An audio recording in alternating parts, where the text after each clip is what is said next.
அனைத்து பெண்களுக்கும் மாதம் 2500 உறுதி. முதல்வர் விஜயின் அதிரடி கணக்கு. மகிழ்ச்சியின் உச்சத்தில் தமிழக மக்கள். தமிழ்நாட்டில் புதுசா ஆட்சி பொறுப்பேற்றிருக்கிற தாவேகா அரசுடைய முதல் சட்டசபை கூட்டத்தொடர் ரொம்ப விறுவிறுப்பா போயிட்டு இருந்துச்சு. அதுலயும் தமிழக மக்கள் எல்லாரும், குறிப்பா பெண்கள் எல்லாரும் ரொம்ப எதிர்பார்த்த ஒரு விஷயத்தை பத்தி காரசாரமான விவாதம் நடந்துச்சு. அதை பத்தி தான் இப்ப கொஞ்சம் விரிவா பார்க்க போறோம். காலையில சபை கூடின உடனேயே முதல்ல மறைந்த சட்டமன்ற உறுப்பினர்கள், அப்புறம் நம்ம சினிமா உலகத்தை சேர்ந்த இயக்குனர் பாரதி ராஜா, தயாரிப்பாளர்கள் RP சௌத்ரி மற்றும் ராஜன், இவங்க எல்லாருக்கும் இரங்கல் தீர்மானம் வாசிச்சு அஞ்சலி செலுத்தினாங்க. இது முடிஞ்ச உடனேயே நம்ம முதல்வர் விஜய் அவர்கள் மேகதாது அணை பிரச்சனை சம்பந்தமா ஒரு முக்கியமான தனி தீர்மானத்தை கொண்டு வந்தாரு. கர்நாடக அரசு மேகதாதுல அணை கட்டக்கூடாது அப்படின்னு கொண்டு வரப்பட்ட அந்த தீர்மானம் எதிர்க்கட்சிகள் உட்பட எல்லாருடைய ஆதரவோடையும் ஒருமனதா நிறைவேறுச்சு. அதுக்கப்புறம் ஆளுநர் உரைக்கு நன்றி தெரிவிக்கும் தீர்மானம் மேல விவாதம் தொடங்குச்சு. அப்போ அதிமுக MLA சம்பத்குமார் எழுந்து பேச ஆரம்பிச்சாரு. எடுத்த உடனே அவர் கையில் எடுத்த விஷயம் என்ன தெரியுமா? தேர்தல் சமயத்துல தாவேகா கொடுத்த மகளிர் உரிமை தொகை வாக்குறுதி தான். ஏன் இதை இவ்வளோ ஆவலோட எதிர்க்கட்சிகள் கேட்குறாங்க அப்படின்னா, அவங்கள பொறுத்த வரைக்கும் தாவேகாவில் 2500 ரூபாய் அதுவும் எல்லாருக்கும் கொடுக்க சாத்தியமே இல்லை அப்படின்னு நினைச்சு அதையே ஒரு ஆயுதமாக மாற்றி TVK அரசு மேலே மக்களுக்கு ஒரு மாபெரும் வெறுப்புணர்வை விதைக்க நினைக்கிறாங்க. ஸோ அந்த வகையில் இதை பற்றி சம்பத்குமார் பேச ஆரம்பித்த உடனேயே சபையே அப்படியே சும்மா பரபரப்பாயிருச்சு.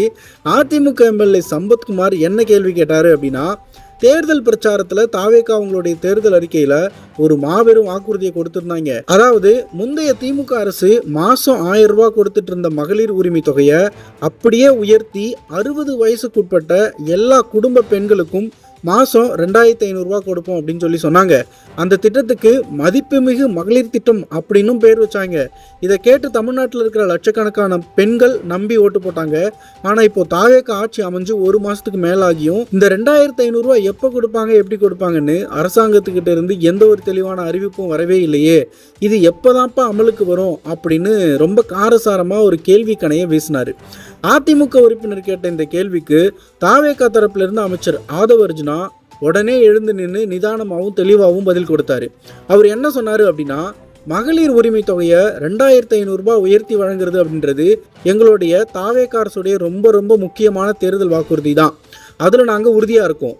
ஆனால் அரசு பணத்தை இப்படி உயர்த்தி கொடுக்கும்போது அதுக்கேற்ற மாதிரி நிறைய நிதி சார்ந்த மறுசீரமைப்பு பணிகளை செய்ய வேண்டியிருக்கு.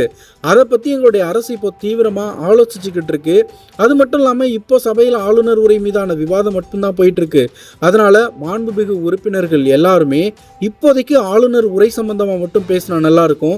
இந்த மகளிர் உரிமை தொகை 2500 ரூபாய் உயர்த்துறது, புதுசாக பயனாளிகளை சேர்க்கிறது, ஸோ இதுக்கெல்லாம் எவ்வளவு நிதி ஒதுக்க போகிறோம் அப்படிங்கிற முழு விவரத்தையும் அடுத்து வரப்போற முழுமையான பட்ஜெட் மற்றும் மானிய கோரிக்கை விவாதத்தின் பொழுது நாங்கள் தெளிவா விளக்குவோம்.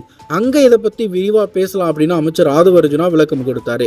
அமைச்சர் இப்படி ஒரு பதில சொன்ன உடனேயே தமிழ்நாட்டு பெண்கள் மத்தியில இப்போ ஒரு பெரிய எதிர்பார்ப்பு கிளம்பியிருக்கு.